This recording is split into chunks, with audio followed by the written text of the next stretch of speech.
Okay, so here we have 2,000 points worth of Chaos Space Marines of the Nurgle variety. Lewis, if you want to take us in for a closer look.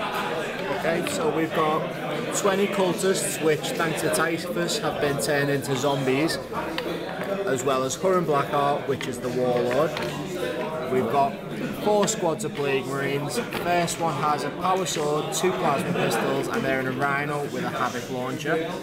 Second squad of Plague Marines has a power axe, 2 flamers, and then again Rhino with a Havoc launcher. Third squad is completely stripped with a what's it called? Power Fist? Power Fist, sorry, yeah, Power Fist, and they're in a Rhino with a Havoc launcher. And then the fourth squad's 2 melters. The champion's got a power weapon, and they're in a Rhino with Havoc launcher as well. The 4 Terminators, all with the mark of Nurgle. 3 of them have got dual lightning claws, and the champion has a power fist and a combi melter. They're accompanied by Typhus, and they are in the Land Raider transport. Nice. A squad of 7 Havocs, which again, all mark a Nurgle, so the toughness 5. They've got 4 auto cannons, and they have veterans of the Long War special rule. Cool, extra leadership there. And finally, we've got a Vindicator with a Havoc launcher. So here we have 2,000 points worth of Grey Knights with an Inquisitor ally. Jimmy, do you want to take us in for a closer look? Yeah, no problem. You have Cortez with 3 plasmas and 8 acolytes, each with bolters, 3 servo skulls, 5 Grey Knights, jetpack attack or teleport attack, 3 with halberds, 4 with halberds, 1 with a thunderhammer and 1 with a flamer. Cool. Yeah. Then 5 Grey Knights. Yep. Yeah. 4 halberds, 1 side cannon, 5 more Grey Knights, 3 halberds, 1 side cannon, Aegis defense line with the quad gun, then 6 Terminators, 3 thunderhammers, 3 halberds and 1 flamer. The HQ is a Tech Marine with Conversion Beamer, fast support Storm Raven, heavy support Dread Knight, ships up with everything. He's got the Flamer, the Silencer, the Great Sword and the Teleport. A bog standard Land Raider. Cool. A Chimera with the multi-las and heavy bolter, and then 3 plasma rifled acolytes and a Psyker to go in the Chimera. Yeah. Cool. The last squad is an Inquisitor, 3 plasmas, 8 acolytes with plasmas, with bolters, and 1 Psyker. That makes 2,000 points. So here we have the field of battle before deployment. Now, narrative-wise, this episode, we've gone for a kind of blasted world. Nurgle have dug in on this world. The Imperium have smashed it. Artillery barrages, the lot. It's come to the point where Nurgle are going to have to be destroyed by the Honourable Grey Knights. Let's see if they can get the job done. So it's Emperor's Will. So we've got one objective in this deployment zone. It's Vanguard Strikes. We're playing the long board edge. And then the other objective just snuck behind this little ruined monastery here. As you can see, there's just various battlefield terrain, ruins, craters. We've got a wrecked flyer here, bit of a dug-in position here. Let's see what we can do. So we have the field of battle after deployment. We have the Grey Knights here with the Land Raider holding down the right flank. We've got his lads in this ruin here. A few Grey Knights hiding behind the meat shields. And then obviously everyone else behind the defensive line, the Aegis line. Over on this side of the board, we've got the Nurgle looking ready to rock and roll. Crank out one hell of a guitar solo. I put this guy on the field, yeah. Oh right, okay, well he's about to go somewhere. No, we weren't, I just left them off on accident. And then basically you can see the zombies around the back. Then just sort of a line of mech with this flank held down by some Are they Havocs? Havocs. Sweet. Cool. Let's crack on. So after the Grey Knight movement phase, looks like they're holding firm, letting the foul chaos denizens come to them. So psychic-wise, we just got a Psychic Shriek off on this, but it was denied.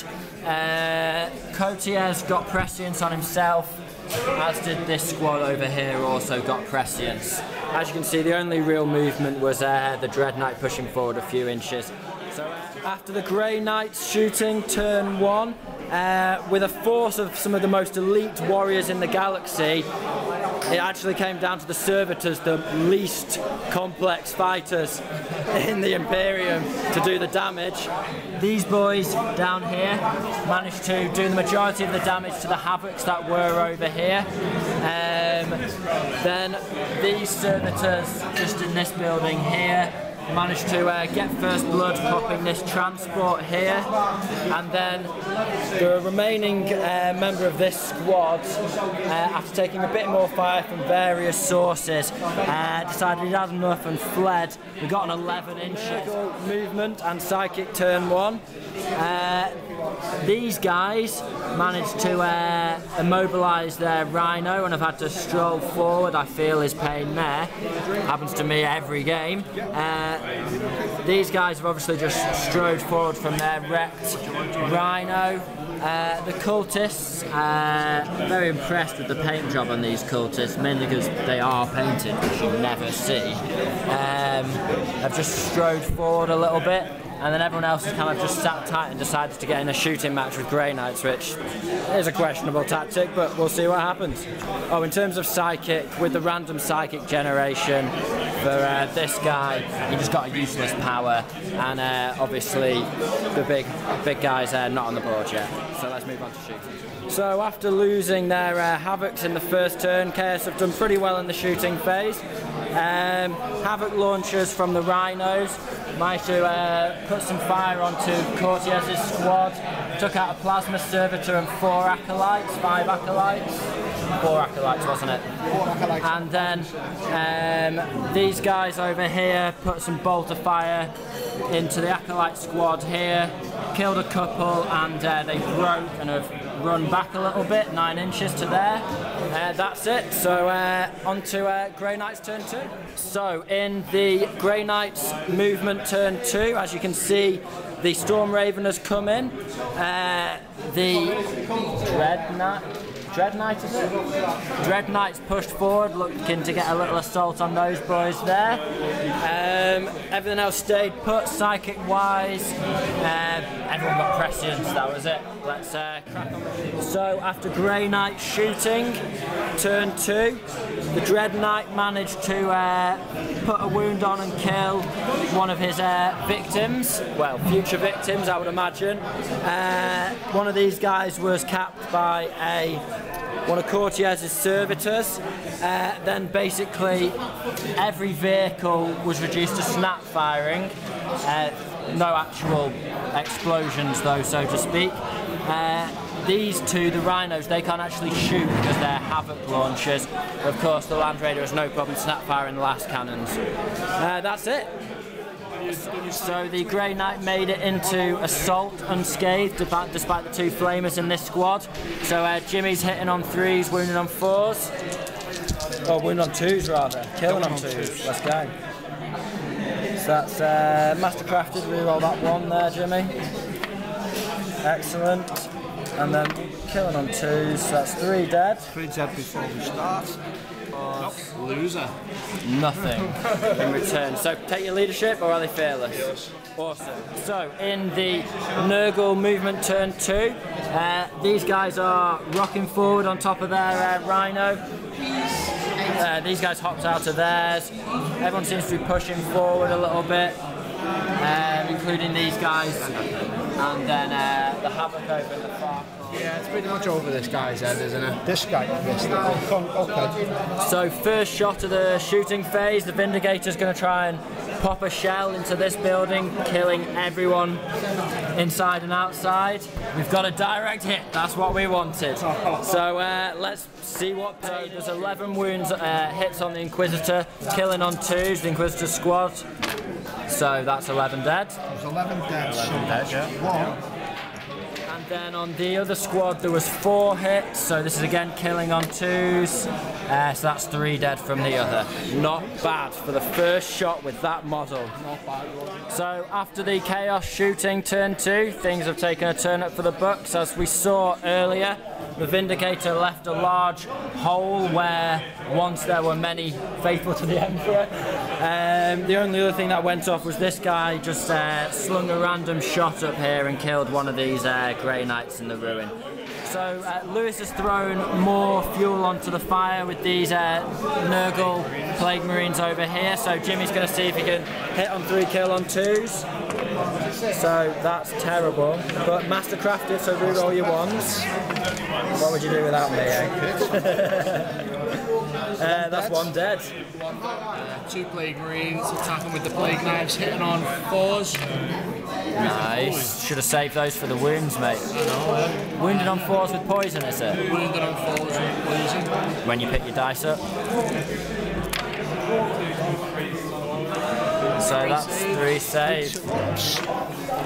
Happy days. Oh, and he got rid of his ones earlier. So Power Fist, 2 attacks. 4s. Yes. 1 hit. Strength 8. 2s. Oh, you fool! And then the Power Axe last. Okay, go for it. Power Axe 4s. Nice, nice. Strength 4, Strength 6 of 4s. AP 2. Oh. AP2? Yeah. You sure? Power Axe? Yeah. 2-5 up. Come on. Oh, it's a drawn combat. Lost 1 wound. Movement phase for Grey Knights. They've been forced to rapidly realign their plans to counter the threat over here in their deployment zone. So before that, the Land Raiders pivoted around, and this guy with the Termies have flown over here as well. That was it. Oh well, these guys spread out a little bit. They rallied, of course. They didn't, and they did. So, on to shooting. Oh, psychic-wise, Codex lost a wound from a perils. Everyone else got prescient. Okay, so after the shooting phase, the Storm Raven managed to pop open the Vindicator. Then we saw some amazing rolling from this Servitor, firing a plasma shot over here. 2 wounds to Typhus, killed his bodyguard. Then we realised he couldn't shoot in the end because he was snap firing, so that was a bit of a kick in the teeth for Jimmy. However, life goes on. I see him chop up some Nurgle Marines in the assault. You got 2 hits, re-roll that bad boy. Killing on 2. Strength 4, 5, Strength 6 of 4s. Nothing. And then the Power Fist. Hit on 4s again. And then Strength 8, so 2s. 1 more in one. 5 up in one. Oh, he makes it. They lose by 2. Fearless. By 2. Are they fearless? As you can see, these guys have moved up towards the Grey Knights' defensive position there. This Rhino revved its engines and went straight over the top of that bit of battlefield debris there. No worries on the dangerous. And then this one has just sort of skidded across here to this side of the board. That's it. So psychic-wise, everything was denied. We'll get on with shooting. So Nurgle shooting. The Land Raider took a pop up the rear end of the Storm Raven, got the 6 to hit. Everyone clenched, but then he got a 2. So failed to do anything. You won't be getting another chance like that. Jimmy's heart was pounding because his Termies or whatever are still in there. This bad boy turbo boosted, as did this guy. The Havoc sort of took a little stroll further across the board. That's pretty much it. So that's 3 hits for the Dread Knight on the Nurgle Marines. Killing on 2. Killing on 2s. So that's 2 dead. Job's a good 'un. Job's a good one. Now, Just in time for the Grey Knight turn. In other news, these guys got a 2 and a 1 in their assault range, and so have done nothing. So after Grey Knight movement, the Termies here have hopped out the Storm Raven. It's of course gone into hover mode. Looking at the back of those Termies there. Over here, these two hopped out the Land Raider and used their shunt move to cross a fair distance of board, it has to be said. Looking at the back of that Rhino, that's pretty much it.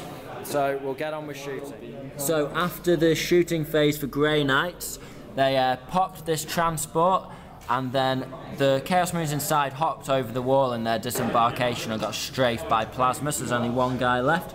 Good job, he's fearless. Over here, the Dread Knight aimed a well-placed flamer template over the top of the Rhino and into the Havoc, managing to destroy both. And that was it. So let's get on with it. So after the assault phase, well, what can be said? I wish I'd been filming when the dice were rolled. The Grey Knight Terminators charged into Typhus's squad. Typhus killed everybody. There's now the leader champion with his Thunderhammer. He managed to do a wound to Typhus, but apart from that, that's it. However, he did pass a leadership on a roll of 4. What a legend. He loves it. Let's carry it on. So, Nurgle movement. The Plasma guy has just run towards the Tet Marine, which, if you'll remember, is the HQ choice for the Grey Knights army. So this Nurgle Marine in the shooting phase decided to gamble, go for the rapid fire on the Tet Marine.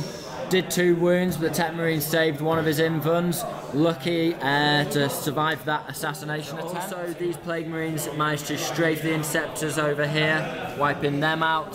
So we will just get on to the Assault Showdown over here. So after the assault phase, it's absolutely epic, this little showdown here. The Typhus managed to finish off the remaining Grey Knight Terminator, and Nurgle smiled upon him, gave him 1 reward too many, and he turned into a spawn, which is actually a War Machine model, because screw you, Games Workshop.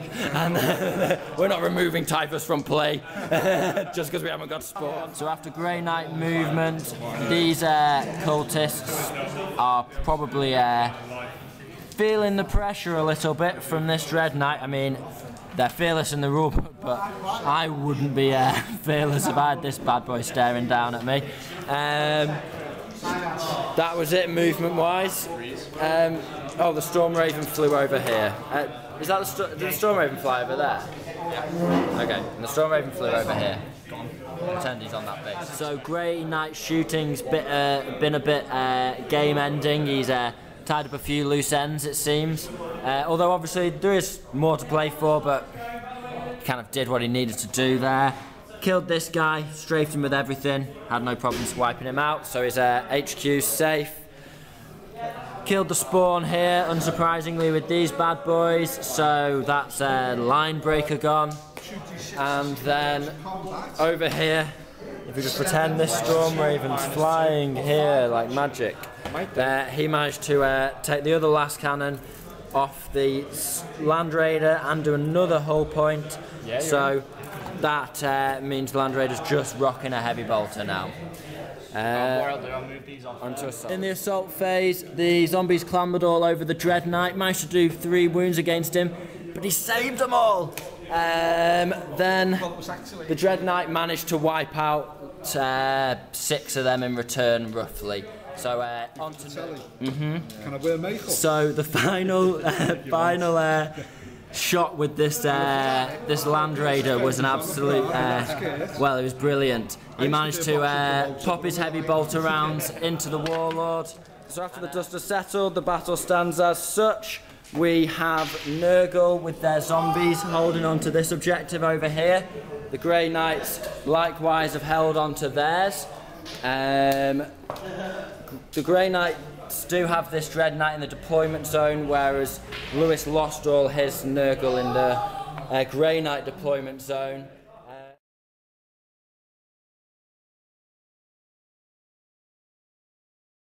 So Lewis, another battle report for yourself. You're becoming a bit of a regular here. What can I say? A 1 point away from the draw. close one, weren't it? How are you feeling? I'm feeling good. Always feeling good after a game. Like, it was a fun game. It was very give and take the whole time. But yeah, It was back and forth. Yeah, it was good to watch, back and forth. Yeah. So anything you would have done differently?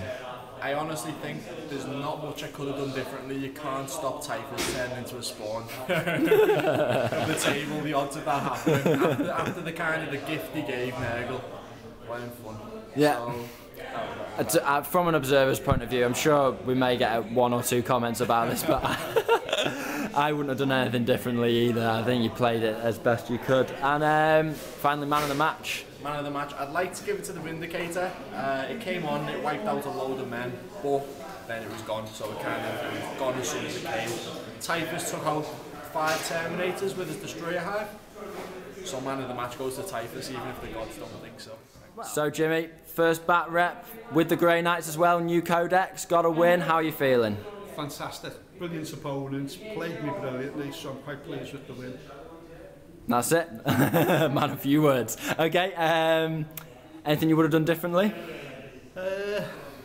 What would I have done differently? I underestimated the effect of the deep strike and the outflank. They nearly lost the game for me and won it for Lewis. Also, I underestimated just how good Typhus was. That charge was funny. That charge was funny. The charge was funny when I lost 5 out of a possible 6 to that thing. But the good point of it is that the man of the match for me was Typhus, because he rolled 21 and turned into a spawn. Otherwise I'd lost and lost properly. So your man of the match is actually Lewis's model. Well, that's the first time, but fantastic, excellent, Jimmy, brilliant. Can't wait to get you on another bat rep.